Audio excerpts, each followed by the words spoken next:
주 예수여 어서 오시옵소서. 땅의 모든 끝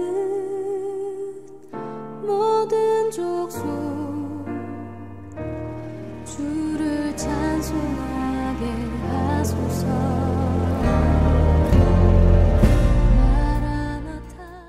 여러분 반갑습니다. 옥정 섬락교회 수요 성경 강해에 함께 해주셔서 감사합니다.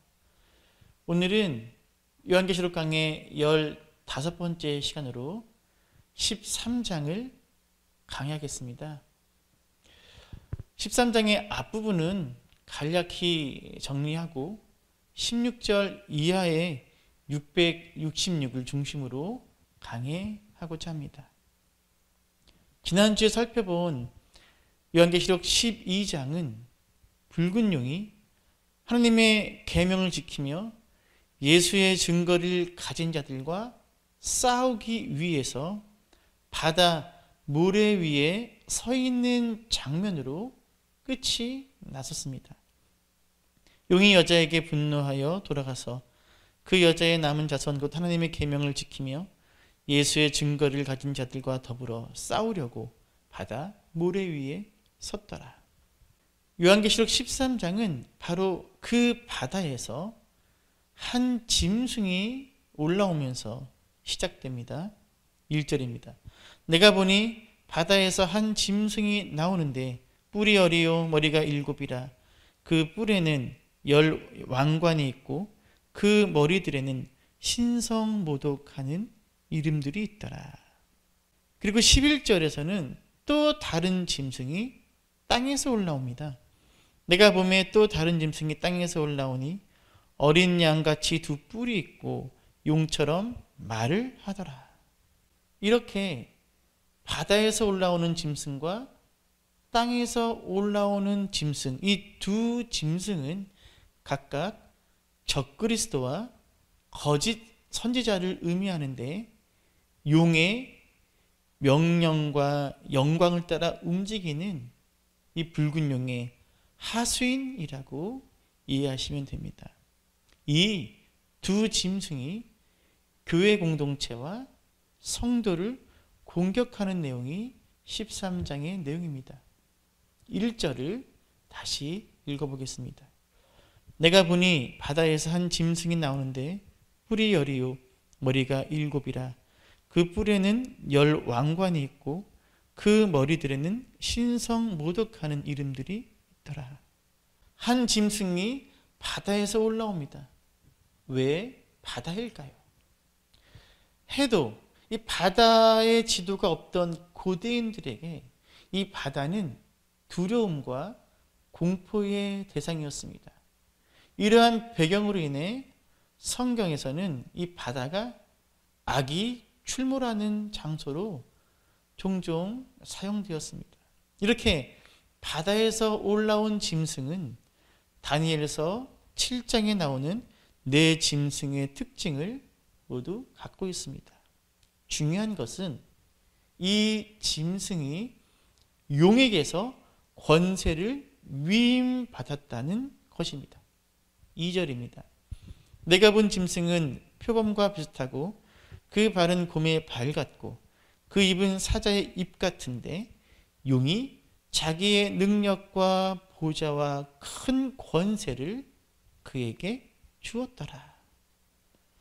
바다에서 올라온 짐승은 12장에 등장했던 이 붉은 용에게서 권세를 위임받습니다. 하나님이 그 아들 예수 그리스도에게 권세를 위임했던 그 모습과 내용을 흉내내는 이 적그리스도의 모습을 보여줍니다. 바다에서 올라온 이 짐승의 주된 공격 목적은 하나님을 회방하는 것입니다. 5절부터 8절까지 읽겠습니다. 또 짐승이 과장되고 신성 모독을 말하는 입을 받고 또 42달 동안 일할 권세를 받으니라. 짐승이 입을 벌려 하나님을 향하여 비방하되 그의 이름과 그의 장막 곧 하늘에 사는 자들을 비방하더라. 또 권세를 받아 성도들과 싸워 이기게 되고 각 족속과 백성과 방언과 나라를 다스리는 권세를 받으니 죽임을 당한 어린 양의 생명책에 창세 이후로 이름이 기록되지 못하고 이 땅에 사는 자들은 다 그 짐승에게 경배하리라. 바다에서 올라온 짐승은 과장된 말, 즉 교만한 말과 신성 모독적인 말로 자신을 신격화합니다. 그리고 이들의 공격은 너무 강력해서 성도들과의 싸움에서 승리합니다. 그러나 이 바다에서 올라온 짐승, 즉 적그리스도의 세력들이 성도들과의 싸움에서 승리하는 것은 11장에서 두 증인이 처형당하지만 곧 부활해서 승리하는 것처럼 지극히 제한적이고 일시적인 현상일 뿐 궁극적이고 최종적인 승리는 아니라는 것입니다. 요한계시록 13장에서 가장 중요한 구절은 그 다음에 이어지는 10절입니다. 우리가 주목해야 될 것은 바다에서 올라온 이 짐승의 가공할 만한 공격을 교회와 성도가 어떻게 견디고 이겨낼 수 있느냐 하는 것입니다.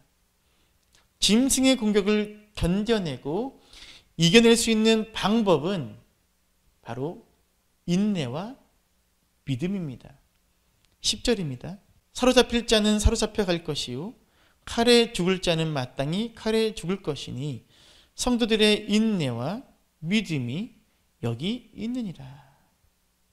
끝까지 인내하고 믿음을 붙잡을 때 이 적그리스도의 세력의 허상이 드러난다는 것입니다. 이제 바다에서 올라온 짐승에 이어서 용의 두 번째 하수인인 짐승이 이제는 땅에서 올라옵니다. 11절입니다. 내가 보매 또 다른 짐승이 땅에서 올라오니 어린 양같이 두 뿔이 있고 용처럼 말을 하더라. 땅에서 올라온 짐승은 거짓 선지자를 의미합니다. 여기서도 마찬가지로 이 땅은 고대인들에게 바다와 함께 또 다른 악의 세력이 출몰하는 장소로 여겨져 왔습니다. 바로 그 땅에서 올라온 짐승의 외모를 보시면 새끼 양같이 두 뿔을 가지고 있습니다. 그의 외모가 그리스도를 흡사하게 닮아 있음을 알 수 있습니다. 그런데 이 짐승이 용처럼 말합니다. 그의 외모는 비록 그리스도를 닮았지만 그의 본질은 용에게 속한 자임을 보여주는 것입니다. 땅에서 올라온 이 짐승의 목적은 죽게 되었다가 그 상처가 낳은 첫 번째 짐승을 위해 종교적인 충성심을 바치는 것입니다. 12절입니다. 그가 먼저 나온 짐승의 모든 권세를 그 앞에서 행하고 땅과 땅에 사는 자들을 처음 짐승에게 경배하게 하니 곧 죽게 되었던 상처가 나은지라. 마치 성령님께서 예수님을 드러내듯이 땅에서 올라온 이 둘째 짐승도 첫 번째 짐승을 위해 일하는 것입니다. 그런데 이 땅에서 올라온 짐승이 사람들을 미혹하는 방법은 이적입니다. 13절과 14절입니다. 큰 이적을 행하되 심지어 사람들 앞에서 불이 하늘로부터 땅에 내려오게 하고 짐승 앞에서 받은 바 이적을 행함으로 땅에 거하는 자들을 미혹하며 땅에 거하는 자들에게 이르기를 칼에 상하였다가 살아난 짐승을 위하여 우상을 만들라 하더라. 사람들은 거짓 선지자들이 악한 것을 알면서도 미혹됩니다. 눈에 보이는 분명한 이적들 때문입니다. 오늘날의 이단들이 말도 안 되는 주장으로 사람들을 설득할 수 있는 힘은 바로 여기에 있습니다. 땅에서 올라온 이 짐승은 첫 번째 짐승의 우상에게 생계를 주어 그 짐승의 우상으로 말하게 합니다. 그리고 거짓 선지자는 우상 숭배를 거절하는 사람들은 모두 죽입니다. 15절입니다. 그가 권세를 받아 그 짐승의 우상에게 생계를 주어 그 짐승의 우상으로 말하게 하고 또 짐승의 우상에게 경배하지 아니하는 자는 몇이든지 다 죽이게 하더라. 이어지는 16절 이하에서는 요한계시록에서 가장 논란이 되는 짐승의 수 666을 다루고 있습니다. 땅에서 올라온 이 짐승은 모든 이들의 오른손이나 이마에 짐승의 표를 받게 하는데 그 표는 짐승의 수 666입니다. 이제 이 666의 의미에 대해 살펴보도록 하겠습니다. 16절부터 18절까지 읽겠습니다. 그가 모든 자, 곧 작은 자나 큰 자나 부자나 가난한 자나 자유인이나 종들에게 그 오른손이나 이마에 표를 받게 하고 누구든지 표를 가진 자 외에는 매매를 못하게 하니 이 표는 곧 짐승의 이름이나 그 이름의 수라. 지혜가 여기 있으니 총명한 자는 그 짐승의 수를 세어보라. 그것은 사람의 수니 그의 수는 666이니라. 이 666이 주는 신비스러운 어떤 공포감, 두려움을 모티브로 해서 상당히 많은 공포 영화가 만들어졌고요. 또 이 666에 대한 참으로 다양한 해석이 존재해 왔습니다. 오늘은 신천지의 주장과 함께 이 666의 의미를 좀 더 살펴보고자 합니다. 신천지는 본문의 666이 열왕기상 10장에 있는 솔로몬의 금 666달란트를 비유한 말씀이라고 주장합니다. 솔로몬의 세입금의 무게가 금 666달란트요. 신천지가 솔로몬이 세금으로 걷어들였던 금의 무게 666달란트를 가져와서 비유 해석을 하는데 그 이유는 배도와 멸망 그리고 구원이라는 3단 논리를 내세우기 위해서입니다. 솔로몬은 이방 여인들과 결혼하고 그들이 섬기던 이방신을 따라 섬겼던 왕이지요. 신천지는 이 솔로몬의 배교에 주목합니다.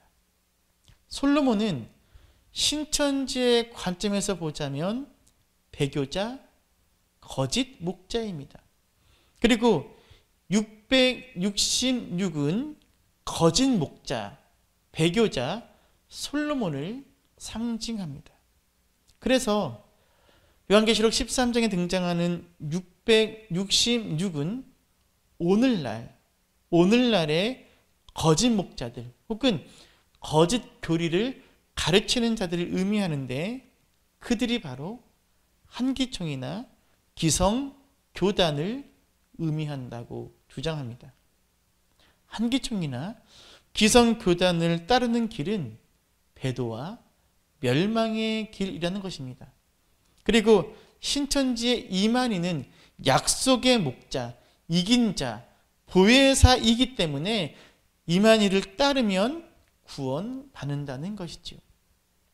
한마디로 666은 한기총이나 기성교단에 속한 목회자들 그리고 그들이 주장하는 교리를 의미합니다. 이들의 주장에 따르면 저 김승기 목사도 666에 속합니다. 신천지의 666 비유 해석의 출발은 솔로몬의 배교입니다. 그렇다면 신천지의 주장대로 솔로몬 왕은 배교자이며 거짓 목자일까요? 물론 솔로몬 왕이 우상을 섬긴 것은 맞습니다. 하지만 솔로몬은 우상 숭배로 자신의 인생을 끝마치지는 않았습니다. 솔로몬은 그의 인생의 끝자락에서 다시 하나님께로 돌아옵니다. 하나님께로 돌아온 후 솔로몬이 쓴 책이 전도서입니다. 전도서의 결론은 사실 솔로몬 자신을 향한 외침이기도 합니다. 너는 청년의 때에 너의 창조주를 기억하라. 흙은 여전히 땅으로 돌아가고 영은 그것을 주신 하나님께로 돌아가기 전에 기억하라. 전도자가 이르되 헛되고 헛되도다. 모든 것이 헛되도다. 이르의 결국을 다 들었으니 하나님을 경외하고 그의 명령을 지킬지어다. 이것이 모든 사람의 본분이니라. 만일 솔로몬의 삶이 배교자로 끝났다면 그가 쓴 전도서가 어떻게 성경책 안에 들어가 있겠습니까? 비록 솔로몬은 우상을 섬기긴 했지만 그의 말년에 다 주님께로 돌아와 참된 삶의 의미가 무엇인지를 많이들에게 전하고자 했던 것이지요. 솔로몬은 신천지가 주장하듯 배교자나 거짓 교사는 아닙니다. 게다가 솔로몬이 매해 걷어들인 세금인 금 666달란트를 요한계시록 13장의 짐승의 수 666을 비유한다는 이 주장은 억지 중에 억지라고 할 수 있습니다. 그렇다면 요한계시록 13장의 짐승의 수 666은 무엇을 의미하는 걸까요? 이 666은 우리가 이해하는 그런 짐승이 아니라 사람을 지칭하는 특정한 묘사입니다. 요한계시록이 기록될 당시는 거의 모든 문화가 헬라 문화의 영향을 받고 있었습니다. 그리고 게마트리아라고 하는 사람의 이름을 숫자로 표현하는 방법은 유대인들에게도 마찬가지로 통용되던 문화였습니다. 게마트리아는 간단히 말하자면 산수입니다. 예를 들어서 김승기라는 제 이름을 쓸 때 성인 김자를 쓰려면 자음 기역에 모음 이 그리고 다시 자음 미음이 들어가야 합니다. 철자가 3개입니다. 게마트리아는 이 철자 하나하나에 그들이 의미를 담은 숫자를 부여합니다. 예를 들어 저의 성인 김을 숫자로 표현한다면 기역이 100, 모음 2가 10, 그리고 또다시 자음 미음이 5라고 하면 이 김이라는 철자의 합은 115입니다. 실제로 폼페이에서 발굴된 유적이나 담벼락의 낙서를 보면 나는 이름이 545인 그녀를 사랑한다라고 적혀 있습니다. 여기서 545는 이 게마트리아식으로 적은 사람의 이름입니다. 본문에 등장하는 666이라는 것도 사람의 이름을 말하는데 바로 네로 카이사르, 즉 네로 황제입니다. 네로 카이사르를 이런 게마트리아식 방법을 통해 숫자로 환치하면 헬라어로는 1005가 되지만 히브리어로는 정확하게 666이 됩니다. 그래서 성경학자들은 대체적으로 이 666이 로마 제국의 황제 네로를 지칭한다는데 동의합니다. 즉 666은 황제 숭배를 강요하면서 교회와 그리스도인들을 박해하고 핍박하던 로마 황제를 의미합니다. 여러분들도 오래전 666에 대한 해석으로 크게 유행했던 내용들을 기억하실 겁니다. 바코드가 새로운 매매 시스템으로 도입되었을 때 많은 사람들이 이 666 짐승의 표가 바코드라고 정했습니다. 하지만 지금은 모두 바코드로 상품을 매매하지 않습니까? 또 신용카드가 80년대 초반에 처음 대중화되기 시작하자 신용카드가 666이라고 주장하기도 했습니다. 또 어떤 사람들은 세계가 컴퓨터 시스템이 아니고는 돌아가지 않는다고 해서 컴퓨터가 666이라고 주장했습니다. 많습니다. 이 유럽연합이 EC라는 공동체를 넘어서 EU 공동체로 확대되자 유럽연합이 언젠가는 세계 단일정부를 꿈꿀 것이고 세계 단일정부의 초대 대통령이 666이 될 것이라고 주장하기도 했습니다. 하지만 이러한 주장들은 시간이 지나면서 모두 다 흐지부지 되고 사라졌습니다. 요즘에는 베리칩을 666으로 많이 주장합니다. 또 최근에는 코로나19로 인해서 그 방역을 위해서 사용해야 했던 전자 출입 명부 QR코드를 666이라고 주장하는 목사님도 제가 보았습니다. 하지만 이러한 주장들은 시간이 지나면서 자연스럽게 사라집니다. 666은 이러한 구체적인 실체를 의미하지 않습니다. 짐승의 표 666이 의미하는 것은 그 당시 사람들이 지향하는 가치입니다. 요한계시록이 쓰여질 당시 소아시아의 그리스도인들은 로마 황제, 즉 666에게 절해야 먹고 살 수 있었습니다. 즉 상인조합에 가입해서 그 조합이 섬기는 신과 함께 로마 황제에게 절해야지만 제대로 먹고 살 수 있었습니다. 매매가 가능했습니다.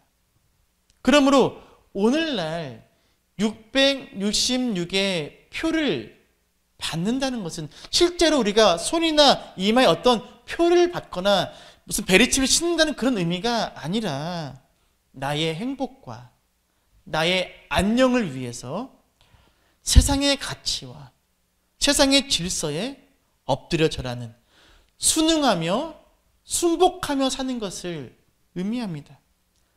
세상과 타협하는 것을 의미합니다. 무엇보다 오늘날의 666은 만몬, 즉 돈입니다. 돈의 위력 앞에서는 교회나 목회자, 성도들이 쉽게 무너집니다. 타협합니다. 그 표를 받습니다. 신천지가 주장하듯 배교한 솔로몬이나 오늘날의 한기총이나 기성교회의 목회자들 또는 그런 기존의 정통 교리들이 666이 아닙니다. 주님께서 가르쳐 주신 기도와 같이 하나님의 나라, 하나님의 이름, 하나님의 뜻을 구하고 그 땅에 엎드려 순종하며 다스림 받기를 거부하는 사람들, 자신의 성공과 행복과 쾌락을 위해서 하나님께서 금하신 세상의 가치와 방법을 좇아 살아가는 사람들, 그들이 바로 짐승의 수 666의 표를 그 이마나 손에 받은 자들입니다. 그런데 신천지의 666 해석이 많이들에게 먹혀드는 이유가 있습니다. 그 이유는 한기총이 자초한 것입니다. 신천지는 한기총을 거짓 목자라고 말합니다. 그런데 교리의 옳고 그름을 떠나서 오늘날 또 최근 코로나19 상황 속에서 한기총이 보여주는 행보는 거짓 목자에 가깝습니다. 전광훈 목사로 대표되는 일부 정치 목사들의 행보, 그리고 그들을 옹호하거나 그들에 대하여 침묵하는 목회자들과 교회를 보면서 많은 그리스도인들과 또 일반 국민들이 한기총으로 대표되는 개신교에 대한 부정적 인식이 확대되고 있습니다. 한기총은 거짓 목자라는 이 신천지의 억지 주장이 바로 그 틈새를 비집고 사람들의 마음속에 들어가 자리 잡고 있는 것입니다. 사실 666이 의미하는 보다 근본적인 의미가 있습니다. 본문은 666을 사람의 수라고 표현하고 있습니다. 이것은 6이라는 숫자가 하나님의 숫자인 7에 미치지 못함을 의미합니다. 7이 되지 못한 수가 6입니다. 즉 짐승의 수 666은 7에 하나가 부족한 실패이며 결국 하나님의 교회와 백성들을 미혹하려는 이 짐승의 시도는, 이 짐승의 공격은 실패할 수밖에 없음을 상징하는 숫자이기도 합니다. 그래서 이 666은 14만 4천과 함께 이해해야 합니다. 짐승이 666이라는 표를 주는 것은 하나님께서 당신의 백성들에게 14만 4천의 인을 치시는 것을 따라하는, 모방하는 행위이기 때문입니다. 14만 4천으로 상징되는 신실한 하나님의 백성들은 하나님께서 당신의 소유로 삼으시고 보호하기로 작정하신 인치신 사람들입니다. 하나님께서 보호하고 지키시는 이들입니다. 반면에 하나님을 온전히 신뢰하지 못하고 세상의 가치와 방법에 따라 자기 자신을 내어주는 이들, 즉 666의 표를 받는 자들은 실패한 자들입니다. 하지만 신실한 교회와 성도들은 결코 실패하지 않습니다. 저들은 666의 표를 받은 자들이요, 우리는 하나님의 인치심을 받은 자들이기 때문입니다. 두 짐승의 공격 두려워할 필요 없습니다. 인내와 믿음으로 견뎌내고 이길 수 있습니다. 무엇보다 짐승의 숫자 666 역시 두려워할 필요가 없습니다. 우리는 이 짐승의 수가 아닌 하나님의 인치심을 받은 자들이기 때문임을 믿으시기 바랍니다. 이것으로 요한계시록 13장 강의를 마치겠습니다. 다음 주에 14장을 강의하겠습니다. 옥정 서문학교의 수요 성경 강의 함께 해주셔서 감사합니다.